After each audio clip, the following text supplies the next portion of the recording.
மருத்துவமனையில் நான் ஒரு முறை போன ஆண்டு பயங்கர வியாதிப்பட்டிருந்தேன், பலவீனப்பட்டிருந்தேன். ஆண்டவர்கிட்ட சொன்னேன், என்னால் இதுக்கு மேலே ஊழியமே செய்ய முடியல ஆண்டவர் சொல்லிட்டு குற்றப்பட்டுட்டேன். அந்த ராத்திரி கர்த்தர் என்னோடு பேசினா, இது உனக்கு மாத்திரம் இல்லை, இதே பாதையை என்னுடைய செல்ல குமாரன் போன பொழுது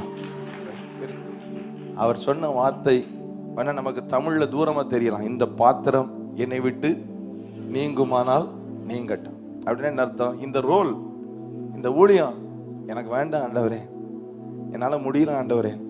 ஏன் தெரியுமா? அவ்வளோ கஷ்டமான ஒரு பாத்திரத்தை அவர் மானமணினதற்கு காரணம் என்ன தெரியுமா?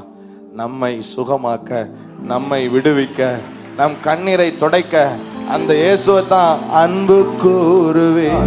இன்னும் அதிகமா அன்பு ரொம்ப ஆராதிப்பேன். முழு உள்ளத்தோடு முழு உள்ளத்தோடு ஆராதிப்பேன். முழு பலத்தோடு அன்பு கூறுவேன். ஆராதனை ஆராதனை.